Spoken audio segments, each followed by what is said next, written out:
Class ১২ unit 2 এর মানে unit 2 এ, B, C আছে আগের দিন বলেছি। সেমিস্টার ৩ ভূমিরূপ গঠনকারী প্রক্রিয়া যেটা হচ্ছে বহির্জাত প্রক্রিয়া। তা বহির্জাতের এগুলো হচ্ছে একটু ধারণা দেওয়া হয়েছে।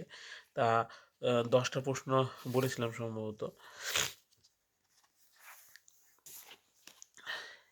এই ১০টা পর্যন্ত বলেছিলাম বহির্জাত প্রক্রিয়া স্থিতিশীল মাধ্যম, তা হচ্ছে উষ্ণতা, আর্দ্রতা, বায়বীয়। আজকে এখানে যে প্রক্রিয়া বিভিন্ন প্রাকৃতিক শক্তি ভূপৃষ্ঠের ওপর কাজ করে ভূমিরূপ পরিবর্তন ঘটায় তাকে কি বলা হয়? অন্তর্জাত না বহির্জাত? এখানে উত্তরটা হবে বহির্জাত। কারণ হচ্ছে বলেছিলাম যে ভূপৃষ্ঠের ওপর ক্রিয়াশীল, মানে এই যে এই ভূপৃষ্ঠের ওপর কাজ করছে, ভূপৃষ্ঠের ওপর কে কাজ করছে সেটা বহির্জাত প্রক্রিয়া। কারণ অন্তর্জাত পৃথিবীর ভিতর থেকে, সেই জন্য এটা উত্তর হবে বহির্জাত প্রক্রিয়া। তারপরে বহির্জাত প্রক্রিয়ার শক্তিগুলি কাজ করে। বহির্জাত শক্তিগুলো কোথায় কাজ করে? ভূপৃষ্ঠের ভেতরে, মহাশূন্যে, না ভূপৃষ্ঠের উপরিভাগে? তাহলে নিশ্চয়ই এটা উত্তর ভূপৃষ্ঠের উপরিভাগে। ১৩ বহির্জাত প্রক্রিয়া হলো আকস্মিক প্রক্রিয়া, হঠাৎ প্রক্রিয়া, না ধীর প্রক্রিয়া? উত্তরটা বহির্জাত ধীর প্রক্রিয়া। মানে আকস্মিক প্রক্রিয়া আর হঠাৎ প্রক্রিয়া কি? যে প্রক্রিয়ার ভূমিভাগের উচ্চতা হ্রাস ঘটে, হ্রাস মানে উচ্চতা কি হচ্ছে? ধীরে ধীরে কমে যাচ্ছে। উচ্চতা যখন কমে যাচ্ছে তাহলে কমে গেলে সেটা স্বরবর্ণের অ, আর আ হলে মনে রাখবা ক্ষয় কাজ। তাহলে স্বরবর্ণের যে অ সেটা হচ্ছে ক্ষয়, মানে অবরোহণ প্রক্রিয়া। কারণ এখানে আমি লিখে দিয়েছিলাম যে অবরোহণ প্রক্রিয়া মানে ক্ষয়, মানে উচ্চতা হ্রাস পাওয়া। আরোহণ মানে সঞ্চয় বা নিম্নভূমি বৃদ্ধি পাওয়া। মানে স্বরবর্ণের অ হলে ক্ষয় আর স্বরবর্ণের আ হলে সঞ্চয়, এ দুটো মিলে তো পর্যায়ন। তারপরে যে প্রক্রিয়া ভূপৃষ্ঠের উচ্চতা বৃদ্ধি পায়, তাহলে এক্ষুনি তো বললাম বৃদ্ধি পায় মানে কোনো নিচু জায়গা দিন দিন সঞ্চয় হতে হতে উঁচু হচ্ছে, তাহলে সেটা হচ্ছে আ। তাহলে আরোহণ প্রক্রিয়া। ১৬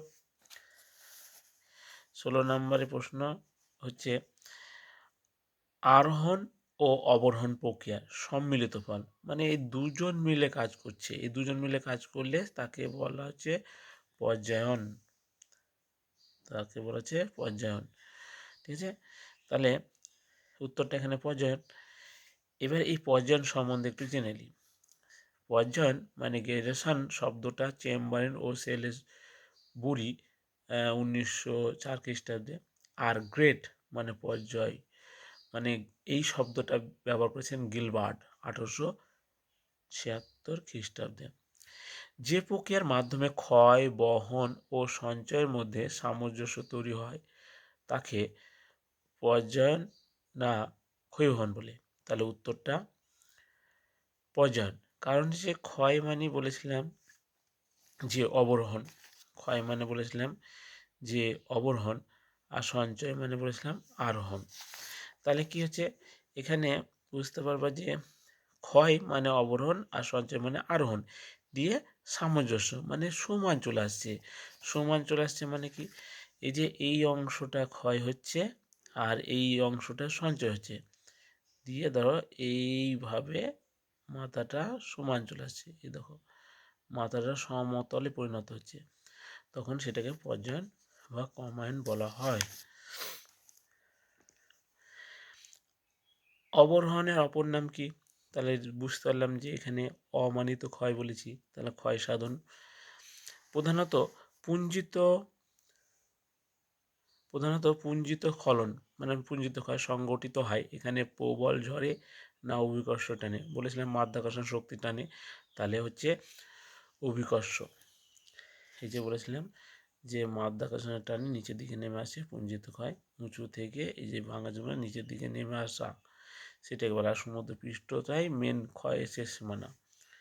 পাওয়েল বলেছিল, ক্ষয়ের সীমানার প্রবক্তা। তারপরে আহবিকার পুঞ্জিত ক্ষয় ও ক্ষয়ীভবন একত্রে বলা হয়। এই তিনটেকে একসঙ্গে কি বলা হয়? এই তিনটেকে একসঙ্গে নগ্নীভবন বলে। কারণ বলেছি যে আবহবিকার, ক্ষয়ীভবন আর পুঞ্জিত ক্ষয় এই তিনটেকে একসঙ্গে নগ্নীভবন বলে। আর অবরোহণ আরোহণ এই দুটোকে একসঙ্গে পর্যয়ন বলা হয়। শিলা উন্মুক্ত হওয়াকেও নগ্নীভবন বলা হয়। তারপরে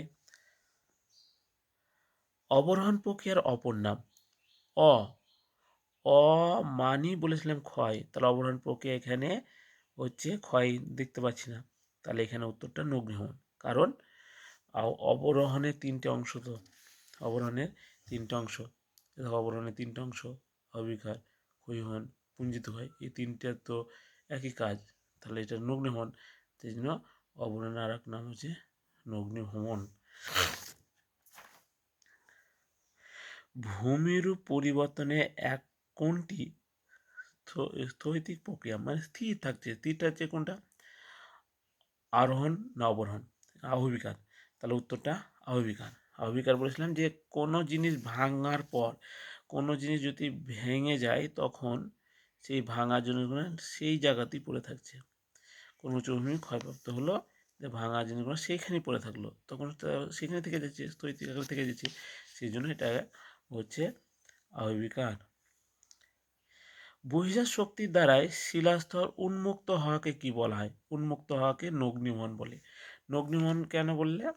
যে আমি বলেছিলাম যে এটা ধরো প্রধান শিলা, এর ওপরে ধরো নুড়ি কাকর বালিতে ঢাকা আছে, কোনো নদী, বায়ু বা প্রাকৃতিক শক্তি, বহির্জাতের প্রাকৃতিক শক্তির দ্বারাই কি হচ্ছে, এখান থেকে চলে গেল, সরে গেল। সরে গেলে কি হবে? এ দেখো এই শিলাটা দেখতে পাওয়া গেল, এই শিলাটা উন্মুক্ত হলো, তখন তাকে নগ্নীভবন বলে। ঠিক আছে।